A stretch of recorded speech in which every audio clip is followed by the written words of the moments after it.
나의 소망 되신 주를 바라봅니다.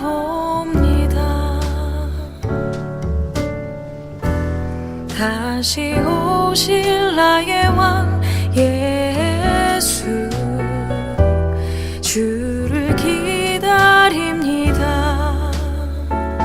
밤이나 낮이나 어제나 오늘도 영원히 주만 찬양해.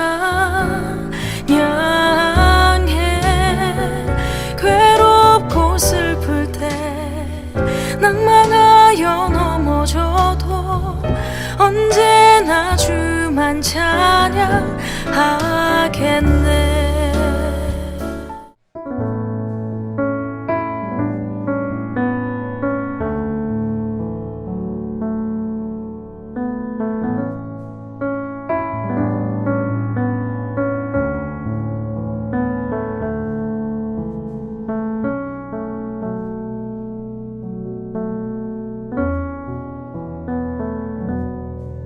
새 포도주를 낡은 가죽 부대에 넣는 자가 없나니 만일 그렇게 하면 새 포도주가 부대를 터뜨려 포도주가 쏟아지고 부대도 못쓰게 되리라. 새 포도주는 새 부대에 넣어야 할 것이니라. 아멘. 할렐루야. 우리 힘들고 지친 일상 속에서도 주의 은혜의 말씀을 가지고 늘 승리하며 살아가는 복된 우리 삼손 가족들이 다 되시기를 주의 이름 간절히 소원합니다. 우리 말씀, 우리 제목을 한번 따라볼까요? 새 시대는 비잔티움. 비잔티움이라는 말은요, 어려운 얘기는 사실은 아니에요. 동방, 그러니까 아시아를 일컫는 말이 바로 이 비잔티움이다. 새 시대는 동방에서, 뭐 그런 의미가 되겠습니다. 우리가 예수님께서 이 땅 가운데 2000년 전 오셨을 때 모든 옛날 것들을 다 새롭게 변화시키셨죠. 역사를 보게 되더라도 기원 전과 기원 후를 나누는 그 기준점이 바로 예수 그리스도의 오신 그 지점, 거기를 이렇게 일컫거든요. 이런 것처럼 예수님의 오심으로 인해서 세상 사람들이 인정하든 인정하지 않든 간에 사실 다 바뀐 거예요. 다 변화가 된 거죠. 근데 당시에도 예수님의 오심을 통해서 세상이 다 변화되고 변혁되었지만 그거를 수용하거나 받아들일 준비가 안 된 사람들이 분명히 있었습니다. 다만 한 가지, 오늘을 살아가고 있는 우리, 또 우리 그리스도인인 우리에게도 이런 현상이 나타날 수 있다라는 거예요. 내 안에 예수님을 모시고 살아가는데 우리가요, 영적 변화를 굉장히 두려워합니다. 아니, 육적 변화도 겁나 죽겠는데 영적 변화를 해야 된다라는 필요성은 알지만 막상 그렇게 하기가 참 쉽지가 않아요. 그래서 새해마다 작심삼일 그런 얘기가 있는데 우리가 심지어는 영적인 작심삼일도 참 많아요. 새해에는 주일 성수하겠습니다. 새해에는 새벽 기도하겠습니다. 새해에는 뭐뭐 하겠습니다. 봉사하겠습니다. 헌신하겠습니다. 그런데 차츰 시간이 지남에 따라서 이 영적 결단이 희미해지는 그런 현상들을 우리도 봅니다. 오늘 이 시간이 바로 다시 한번 이 영적 작심삼일을 다잡고 또 새롭게 변화해서 아름다운 새해로 나아가는 우리 거룩하고 아름다운 그 발자취가 되기를 주의 이름 간절히 소원합니다. 그 예수님의 이 오심으로 인해서 좋은 변화를 말하는 거예요. 근데 그 좋은 변화에 대해서 거부감을 느낀 많은 사람들, 왜 그랬겠습니까? 굳을 대로 굳어 있었기 때문인 거예요. 세상에 굳을 대로 굳어 있어서 예수님의 그 혁신적인 삶의 모습을 이해하지 못합니다. 이해하지 못한 그런 장면들을 우리가 성경 가운데 많이 봤죠. 그리고 혼란스러워했어요. 특히 예수님을 따라다닌 제자들조차도 그런 혼란을 많이 겪었어요. 처음에 우리 예수님이 12제자를 모으는 그런 과정들을 우리가 대충 좀 압니다. 근데 그 세례자 요한을 따라다니다가 이제 세례 요한이 예수님께 자신의 제자들을 보내요. 저분을 따라가라 이렇게 이야기를 하는 거죠. 그래서 그 제자들은 지금까지는 내 선생님이 세례자 요한이었는데 지금부터는 예수 그리스도로 바뀐 거예요. 그러니까 이 세례자 요한을 쫓아다닌 제자들이 혼란을 겪습니다. 그때 예수님께서 그 혼란을 겪고 있는 그 변화에 따른 혼란이죠. 변화에 대한 혼란을 겪고 있었던 세례자 요한의 제자들에게 오늘 우리가 함께 읽은 본문의 말씀을 딱 던지신 거예요. 새 포도주는 새 부대에 넣어야 된다. 그 얘기를 하신 거예요. 너희가 혼란을 겪을 수는 있어도 이게 계속되면 안 돼. 왜냐하면 새 포도주는 새 부대에 넣어야 하기 때문이다 라는 얘기죠. 자, 여러분 보시는 이게 뭘까요? 네, 이게 가죽 부대예요. 여러분 우리가 이제 생각하는 가죽 부대는 가죽으로 만든 부대 맞습니다. 그런데 이 성경 시대에 사용했던 가죽 부대는 그야말로 이게 뭐 같습니까? 동물이죠. 동물을 그냥 통으로 잡아가지고 그 안에 있는 내용물들을 다 긁어내고 여기 보시면은 다리를 두 개를 묶으면은 이제 끈이 되는 거예요. 가방 끈이 되는 거죠. 뭐 똥꼬인가요? 이건 잘 모르겠는데 아무튼 이것도 막아놓고 이제 가죽 부대의 그 입구가 목을 이제 입구로 삼아갖고 이렇게 묶어 놓습니다. 근데 이 가죽 부대의 원리는 제가 지난번에도 한번 설명을 드렸습니다만은 가죽은요 쓰면 쓸수록 부드러워지더라고요. 제가 그래갖고 저희 집사람이 신발 좀 돌아가면서 쓰라고 제가 그 얘기를 하더라고요. 그래서 왜 그런가 하고 봤더니 제가 가죽 신발이 여러 켤레가 구두가 여러 켤레가 있는데 제가 쓰는 것만 신는 것만 또 신어요. 또 고집스럽게 제가 그걸만 좋아해서 그런 게 아닌데 이게 손이 닿다 보니까 그것만 쓰는데 이 가죽 구두도 안 신고 오래 있으면은 이 가죽이 뻣뻣해져 갖고 갈라지고 터져 버립니다. 그러니까 계속 신으면은 부드러워져서 이걸 오래 사용할 수 있게 되는데 안 그러면은 갈라지고 터지더라고요. 마찬가지예요. 가죽의 특성상 이게 계속 사용되어지면은 부드러워져서 터질 이유가 전혀 없는데 이걸 사용하지 않고 그대로 내버려 둔 그 가죽 부대의 경우에는 유연함이 사라진 거죠. 유연함이 사라졌기 때문에 들어오는 것을 감당을 못 해내는 거예요. 그러니까 결국은 포도액 원액을 넣게 되면 이 안에서 부글부글 이게 끓죠. 발효가 되다가 결국은 빵빵해져서 팡 하고 터져버리는 겁니다. 근데 이게 새 가죽 부대라고 한다면 그걸 감당해낼 수 있겠지만 옛 가죽 부대라면 그걸 감당을 못하는 거예요. 그런 원리를 분명히 알죠. 예수님과 함께 새로운 시대가 열리고 완전히 새로운 것들이 이제 막 쏟아져 나오게 될 텐데 그렇지 않습니까? 예수를 믿음으로 인해서 우리가요 완전히 새로운 인생을 사는 거예요. 제2의 인생으로 우리가 거듭나지 않았습니까? 그러면 예수님을 내 안에 모심으로 인해서 내 삶의 모든 지경이 사실은 다 바뀐 거예요. 그 새로운 축복, 새로운 은혜, 새로운 기쁨, 새로운 삶에 대한 소망이 막 쏟아져 나올 텐데 그걸 용납하지 못하고 그걸 우리가 받아들이지 못한다면은 오히려 예수님을 모시고 산다라는 게 그 사람에게는요 부담만 될 뿐이에요. 예. 시험만 된다라는 거예요. 예수님을 모시고 사는 게 기쁨이 아니라 예수님을 모시고 살아서 부담만 되는 인생들이 있습니다. 예, 우리 가운데도 있을 수 있어요. 그래서 그런 사람들은 어떻게 되느냐? 결국은 그 부담을 이기지 못하여 터지고 마는 거예요. 터지고 깨어진 그런 삶.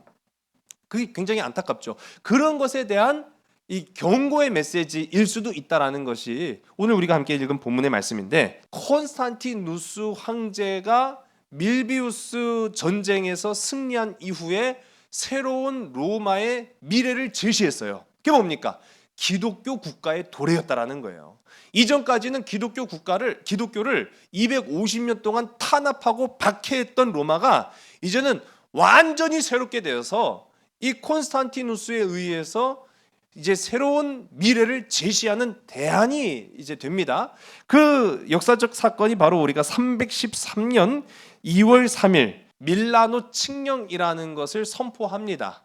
앞서 말씀드린 것처럼 이전까지 250년 동안 로마는 기독교를 박해했던 나라였어요. 그런데 더 이상 기독교에 대한 박해가 없다. 우리는 기독교를 인정한다라고 선포한 것이 313년 2월 3일 밀라노 칙령을 통해서입니다. 이게 그 장면을 이제 그려놓은 모습인데요. 자, 여기에서 우리가 기억해야 할 것은 밀라노 칙령이라는 것은 기독교만을 위한 칙령은 아니었다라는 걸 우리가 알아야 돼요. 자, 지난 시간 제가 콘스탄티누스가 기독교인이었습니까? 라고 물어봤죠. 예? 그렇죠. 예. 너무 확신에 차서 대답하시니까 제가 잘못 얘기했나 좀 그런 생각 죄송해요. 맞습니다.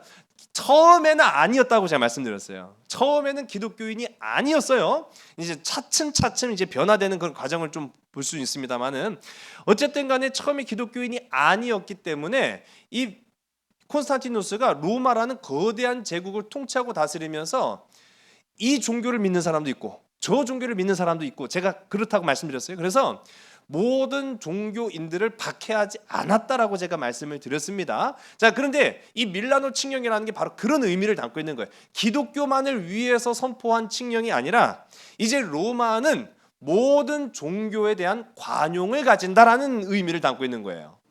거기에 이제 가장 큰 특혜를 받은 것이 바로 기독교였다라는 걸 의미하는 거죠.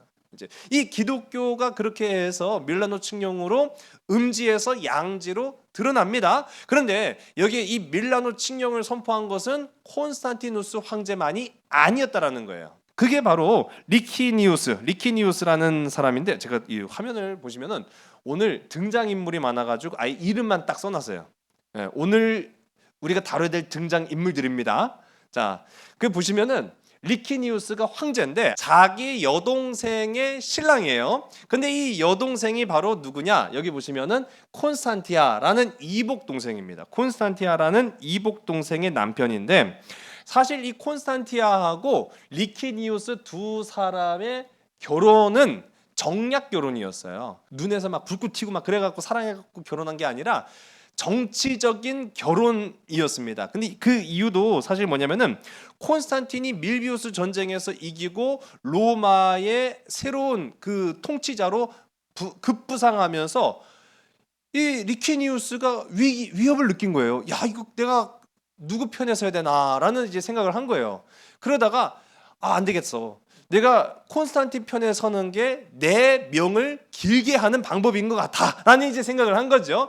그래서 이 콘스탄틴과 이제 동맹을 맺으려고 하면 그 동맹을 맺는데 가장 확실한 것은 가족이 되는 거잖아요. 그러니까 결국 콘스탄틴도 여기에 합의를 해서 자신의 이복 동생이었던 콘스탄티아를 이제 결혼을 시킨 거죠.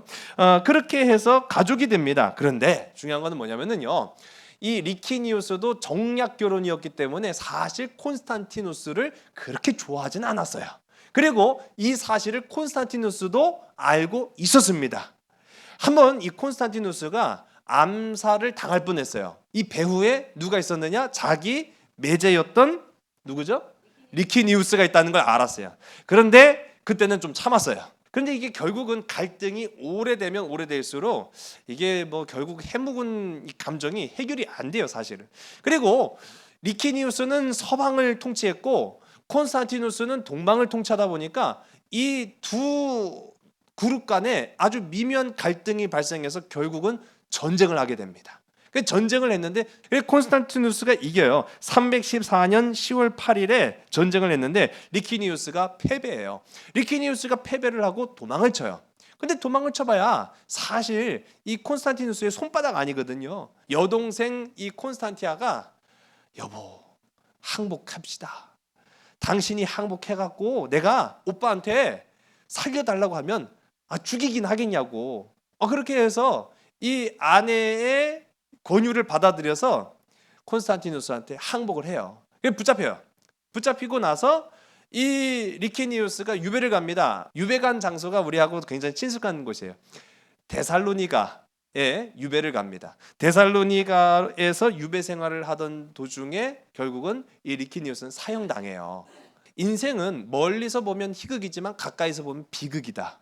그러니까 콘스탄티누스의 업적만 딱 놓고 보면은 야 진짜 콘스탄티누스 대단한 사람이야. 이것도 뭐 이것도 저것도 뭐 다 콘스탄티누스 입에서 손에서 다 시작됐네라고 생각하면은 대단한 인물로만 비춰지는데 가까이서 들여다보면 사실 콘스탄티누스도 인생으로서 겪을 수 있는 모든 고통과 아픔을 다 겪은 사람이 바로 사실 이 콘스탄티누스거든요. 자, 오늘 가족사에 관해서 잠깐 말씀을 드리려고 하는데. 가족사에 앞서서 이 콘스탄티누스가 지난 시간 우리 영상 예배를 드렸죠.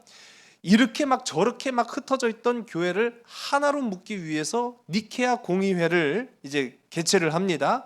그리고 마침내 교회는 하나가 되었어요. 교회가 하나 된 것에 대해서 기뻐한 해가 바로 이제 325년입니다. 그리고 그 이듬해인 326년에 니케아 공의회가 끝난 직후죠. 니케아 공의회를 마친 직후에 이 콘스탄티누스가 로마로 갑니다. 근데 로마로 가는 데는 이유가 있었어요. 로마 시민들이 불만이 지금 터지기 일부 직전이에요. 니케아 공의회로 교회를 하나로 묶었잖아요. 그리고 나서 니케아 공의회가 끝난 이후에 아주 성대한 잔치를 벌입니다. 성대한 잔치를 벌인 데는 그만한 이유가 있는데 그게 바로 이 콘스탄티누스가 황제로 즉위한 지 20년이 되는 그런 행사였어요. 그러니까 로마 황제로 즉위한 것에 대해서 20년 행사를 로마 시내가 아니라 1500km나 떨어진 저 동방의 니케아에서 벌인 거예요. 그러니까 아니 도대체 로마 황제가 우리 임금 맞아?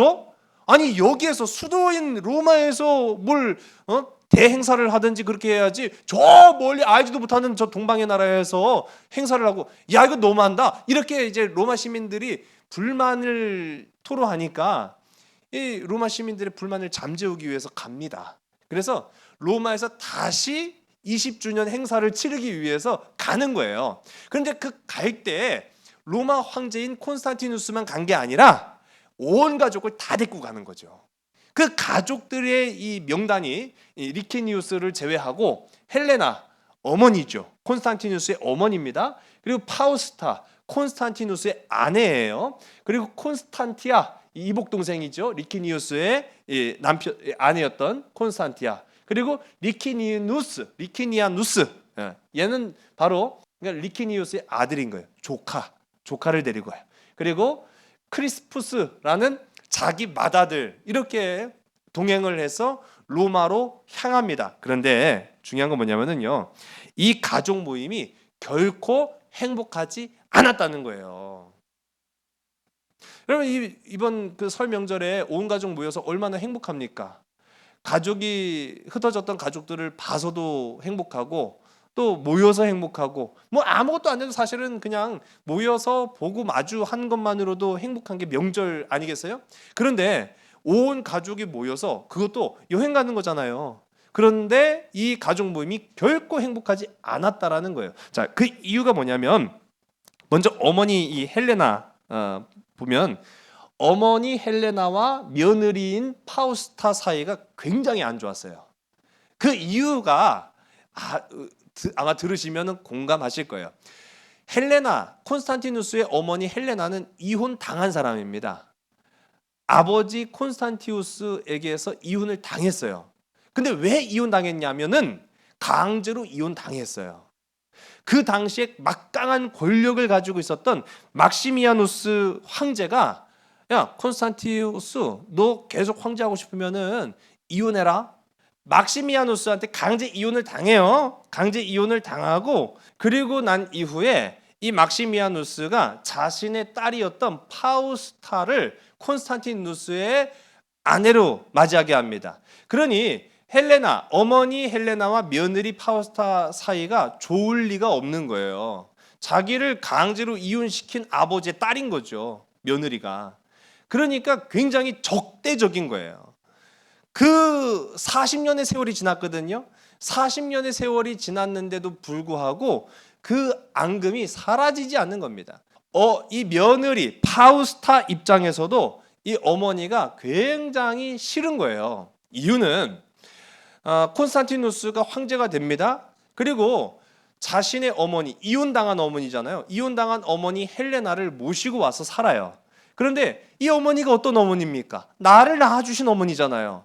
그러니 이 파우스타가 자기 아내로서 황후입니다. 나라의 이제 어머니가 되는 거죠. 그런데 자기 어머니를 자기 아내와 동급으로 만들어요. 황후로 승격을 시켜버려요. 그러니까 아내 입장에서는 내가 유일한 황후여야 되는데 내 어머니도 내 이제 시어머니죠. 이 시어머니도 나랑 동급이야. 이게 굉장히 기분 나쁜 거예요. 그러니까 어머니에 대한 미움 그리고 남편에 대한 그런 원망이 조금 있었던 거죠. 자, 그리고 난 이후에 콘스탄티아를 보면은 이복 동생이었죠. 그리고 이 정략 결혼이긴 했지만은 어쨌든 이 정략 결혼으로 리키니우스랑 결혼을 합니다. 그런데 조금 사랑했던 것 같아요, 아무래도. 그래 결국 그 자기 오빠 콘스탄티누스와 전쟁하면서 이 이복 동생이었던 콘스탄티아가 말려가지고 항복시킨 거 아니에요. 그러면서 약속을 한 가지 받아요, 오빠한테. 오빠 살려만 줘, 목숨만 살려줘. 그랬더니 콘스탄티누스가 살려는 주겠다고 한 거예요. 근데 살려는 줄게라고 약속을 했는데 뒤돌아서 보니까 이놈을 살려주다가는 보복이 있을 것 같아. 이 정치가 그래서 무서운 거예요. 그래서 약속은 자기 여동생한테 약속은 했지만 결국 죽여요. 그러니 이 콘스탄티아 입장에서는 너무한 거 아니에요. 그러니까 자기 신랑을 죽였으니 얼마나 또 그 부분에서는 원망의 마음이 있었겠습니까? 자, 그런 이 여동생, 그리고 리키니우스의 아들이죠. 자기 출세길이 막힌 거예요. 아버지가 반역죄로 사형당해 죽었는데 그 아들이 출세할 리가 없겠죠. 아무리 황제의 일족이라고 해도 그거는 불가능한 일입니다. 그러니까 이 리키니아누스 입장에서도 원망이 한두 가지가 아니에요. 자, 그러면 맨 마지막으로 크리스푸스, 콘스탄티누스의 맏아들이거든요. 근데 얘는 왜 문제냐라고 하면 이 크리스푸스가 너무 일찍 자기 재능을 발견해요. 전쟁에 조금 재능이 있다라는 것을 이제 발견을 한 겁니다. 그러고 났는데 중요한 건 뭐냐면 이게 좀 겸손했어야 되는데 너무 설치고 다녔다는 거죠. 그러니까 아버지 입장에서는 얘가 나를 위협할 수도 있겠는데 라는 이제 생각을 한 거죠. 그러다 보니까 이 맏아들인 크리스푸스를 제치고 군대 지휘관으로 이 크리스푸스의 동생인 콘스탄티누스 2세에게 군대의 지휘권을 줘요. 그러니까 맏아들인, 조선시로 따르면 원자죠, 원자. 예? 원자인 크리스푸스가 원자 자격을 박탈당한 거예요. 얼마나 이게 마음에 또 상처가 되겠습니까? 이런 사람들만 모아놓고 갔으니 이게 온전한 여행이 될 리가 만무하지요. 이 모든 중심에는 누가 지금 있는 거예요? 콘스탄티누스 황제가 있었다라는 겁니다. 자, 그런데 이게 이 정도만 했으면 문제가 아닌데 로마로 향하던 중에 이해할 수 없는 사건들이 막 연달아 일어나는 거예요. 자, 아까 제가 말씀드렸던 이 리키니아누스, 죽은 리키니우스의 아들, 그리고 크리스푸스 자신의 맏아들, 이 두 사람이 사전 설명도 없이 체포가 됩니다. 그리고 사형당해요. 이해가 됩니까? 그러니까 자기 조카와 콘스탄티누스의 조카와 자기 맏아들이 체포당한 이후에 가는 길의 중간에서 사형을 당해요. 그리고 난 이후에 자기 아내죠, 파우스타가 목욕탕에서 죽은 채로 발견돼요. 이거 굉장한 비극이죠. 그 역사에 왜 그들이 죽임을 당했고 또 알 수 없는 죽음을 맞이했느냐? 뚜렷하게 나타난 게 없어요. 근데 이제 나중에 학자들이 이거를 유추해 나가는 거예요. 왜 이러한 죽음을 당했고 죽임을 당했느냐라고 보니까 앞서도 다 지금 원망, 미움, 질투, 시기, 그런 악한 감정들이 다 이 가족 안에 있었다고 말씀드렸죠. 그리고 그 중심에 누가 있어요? 콘스탄티누스가 있었다. 그러니까 리키니우스하고 크리스푸스 두 사람이 공모를 합니다. 어쨌든 뭐 맏아들 이 크리스푸스 입장에서도 내가 결국은 아버지 뒤를 잇기는 힘들 것 같아. 또 리키니아누스, 우리 아버지 죽었어. 나는 출세길 막혔어. 그러니 방법이 뾰족히 없어요. 그러니까 이 두 놈이 공모를 해서 암살을 시도를 합니다. 그 일이 발각돼서 죽임을 당한 거예요. 그러면 아니 이 파우스타는 왜 죽었느냐? 이 두 사람을 부추긴 게 파우스타예요. 결국은 이 모든 일들이 발각이 돼서 비극적인 죽음을 맞이했는데 그런 상처, 그런 아픔이 있어도 어쨌든 이 콘스탄티누스와 이제 뭐 남은 거는 콘스탄티아 그리고 자기 어머니 헬레나밖에 없어요. 그렇게 해서 로마로 들어갑니다. 그러니까 사람들이요, 황제가 입성했다라는 사실에 기뻐하기도 뭐 전에 이미 소식을 다 들어서 아는 거예요. 비극적인 일들이 막 연거푸 있었다라는 거를 아니까 이 원래는 황제가 오면 막 불만을 토로하고 막 그럴 생각이었거든요. 그런데 괜히 또 황제 건드렸다가는 더 큰 문제가 생길까봐 감히 또 황제를 건드리지는 못해요. 그렇게 해서 이 황제가 어떻게 하려나 하고 봤는데 결국 예상대로 이 콘스탄티누스가 아무리 황제고 공과 사는 구분한다고 할지라도 지금 자기 가정사에 이렇게 막 비극적이고 뭐 슬픈 일들이 막 연거푸 일어났는데 이게 제대로 정치를 할 리 만무하지 않겠습니까? 결국 이 콘스탄티누스가 예정되어 있던 일들을 다 그냥 취소를 시켜버려요. 원래는 황제가 입성을 하게 되면 개선식을 합니다. 이 즉위 20주년 행사도 사실은 이 왕이 개선식을 하면서 막 시민들한테 환호도 받고 인기도 확인하고 막 그런 과정이 있거든요. 그런데 하기는 해요. 하기는 하는데 맨 마지막 순간에 유피테르라는 이 신전이 있습니다. 원래는 태양신을 섬겼던 로마의 아주 전통적인 신전이에요. 여기를 항상 모든 개선 장군이라든지 개선 행렬 또 개선하는 왕이 모든 행렬의 최종 단계는 이 유피테르라는 신전까지 가는 게 원칙적인 코스예요. 근데 이 콘스탄티누스가 안 갈 거야. 그렇게 이제 선포를 해버립니다. 그러니까 준비됐던 행사가 반쪽짜리 행사가 돼버리고 만 거예요. 그러니까 로마 시민들 입장에서도 불만이 막 터져 나올 것 같은데 이것도 괜히 또 임금을 건드리기도 뭐하고 그래서 조심스럽게 그냥 이 사태가 일단락되고 맙니다. 로마 시내에 콘스탄티누스가 좀 머물러요. 근데 머무르는 동안에 이전 시간 제가 말씀드린 것처럼 콘스탄티누스가 조금씩 기독교의 매력을 느꼈다라고 제가 말씀드렸죠. 기독교의 매력을 느끼면서 이 로마의 교회들을 다시 재건을 시킵니다. 25개 교회를 후원을 하고 또 성바울 성당을 건축을 해요. 그리고 12사도 성당 그리고 대표적으로 성베드로 성당을 건축을 합니다. 이게 콘스탄티누스가 자신의 20주년 개선식을 준비하면서 이룬 업적들이에요. 자, 그렇게 한 이후에는 자기 계획이 있었어요. 자기는 이 로마를 예루살렘 못지않는 기독교 성지로 만들려고 했던 게 자신의 계획이었습니다. 그런데 한편으로는 이 콘스탄티누스가 로마의 환멸을 느꼈어요. 개인적으로는 로마를 좋아하지 않았어요. 왜 그랬을까요? 이 로마는 자기한테 좋은 인상을 준 게 없어요. 앞서도 말씀한 것처럼 이 모든 비극이 무엇으로부터 비롯된 겁니까? 이 로마라는 이 역사 때문에 자기 가정, 자기 집안에 이런 비참한 일들이 연거푸 일어났던 거거든요. 그래서 몸은 로마에 있지만 마음은 어디로 가 있을까요? 자기가 떠나왔던 그렇죠. 동방, 비잔티움에 가 있던 거예요. 새로운 시작을 해야겠다. 이 로마가 아니라 새로운 시작점으로 저 비잔티움으로부터 새로운 시작을 이뤘으면 좋겠다라는 이제 생각을 하게 된 겁니다. 완전히 새로운 시작을 꿈꿨다라는 거죠. 자, 오늘 우리가 함께 읽은 본문의 말씀인데요. 누가복음 5장 38절의 말씀을 우리 화면을 보시고 함께 읽습니다. 시작. 새 포도주는 새 부대에 넣어야 할 것이니라. 아멘. 자, 우리가 잘 알고 있는 이 대표적인 누가복음 5장 38절의 말씀 가운데 보면은 새 포도주는 새 부대에 넣는다.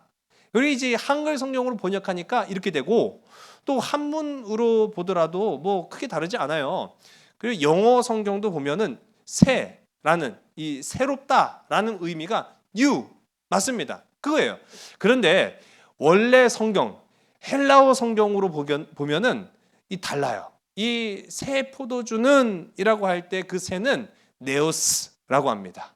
그런데 두 번째 새 부대라고 사용할 때 그 새는 카이노스 그렇게 써요. 의미상으로는 네오스나 카이노스나 새롭다라는 의미에서 똑같아요. 똑같은 의미를 가지고 있습니다. 큰 차이는 없어요. 그러니까 한글 성경으로 번역할 때도 새 포도주는 새 부대에 넣어야 할 것이니라 라고 이렇게 번역을 한 게 사실 맞습니다. 그런데 이 헬라어라는 의미의 그 깊이를 알면은 좀 달라요. 어떤 의미를 가지고 있냐 하면 이 새 네오스라고 하는 것은요, 새롭게 주어진 일반적인 상태를 네오스라고 하고, 카이노스의 의미는 뭐냐면 질적인 변화를 통한 완전히 새로운 상태를 이 카이노스라고 말합니다. 약간 좀 어렵죠? 근데 이제 그 의미를 제가 설명을 드릴게요. 2022년 새해를 맞이했어요, 우리가 한 달 전에. 자, 그런데 우리가 뭐 2022년 딱 1월 1일만 새해다 그렇게 이야기하지 않고 보통 연초를 다 우리는 뭐라고 부릅니까? 새해, 새해. 우리가 계속 이제 새해라는 말로 부르죠. 새해라고 부릅니다. 여기에서 말하는 2022년 새해, 새롭게 맞이한 한 해죠. 2023년 새해, 새롭게 맞이한 한 해예요. 그러니까 횟수는 계속 반복이 돼도 변함이 없어요. 그리고 그 새롭다라는 거는 우리한테 늘 똑같은 의미예요. 새로운 거예요. 새로운 거. 그런데 여기에서 이 새해라고 할 때 쓰는 이 말은 네오스예요. 네오스. 새로운 것. 새로운 것. 그러니까 새롭게 주어진 네오스의 상태를 이제 읽었는데, 이 네오스는 내가 뭐 노력했다고 주어진 건 아니에요. 그냥 가만히 앉아만 있어도 2022년은 왔잖아요. 뭘 해도 왔고 뭘 안 해도 온 거예요.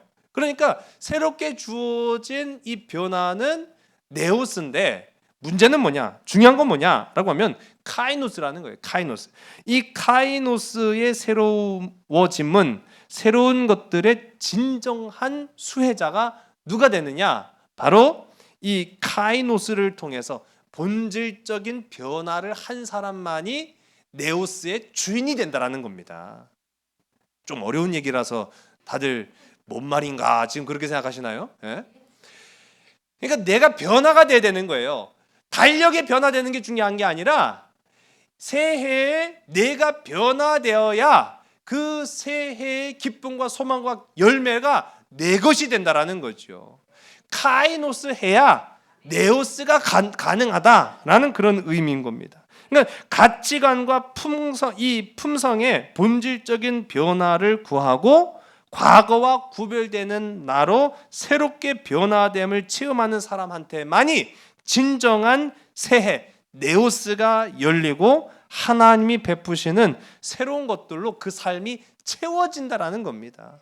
그러니까 지금 이 콘스탄티누스의 입장에서는 자기가 왕이니까 얼마든지 바꿀 수 있어요. 근데 바꾸긴 해도 이게 본질적인 의미의 변화가 아니고서는 진짜 바뀌는 게 아니더라는 거예요. 그리고 가만히 생각해 보니까 이 로마라는 나라가 결국은 어떻게 해야 진짜 변화를 맞이하느냐? 본질적인 변화가 이루어진다는 거예요. 그게 바로 기독교 국가로의 변화를 꾀한 겁니다.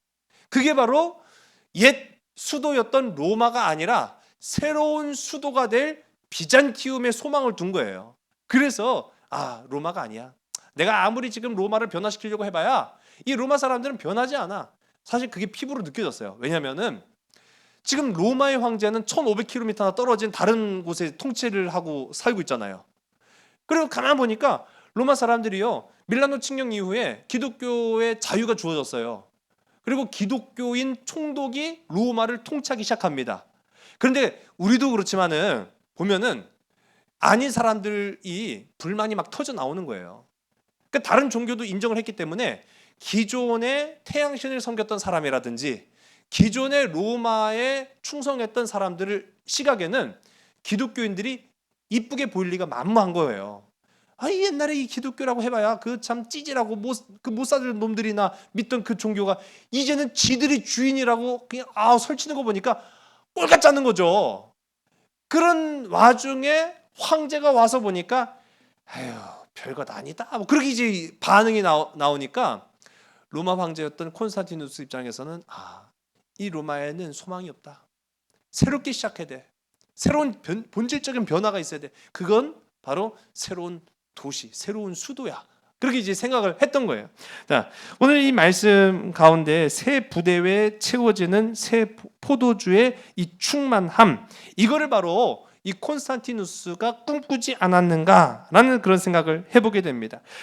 성경 가운데도 보면은 이 사도 바울이 또한 이런 경험으로 그리스도인들의 본질적인 변화, 카이노스적인 새로움을 이제 말씀을 통해 선포했는데 그 부분이 고린도후서 5장 17절의 말씀이에요. 우리 한번 고린도후서 5장 17절의 말씀을 한 목소리로 함께 읽습니다. 시작. 그런즉 누구든지 그리스도 안에 있으면 새로운 피조물이라. 이전 것은 지나갔으니 보라 새 것이 되었도다. 아멘.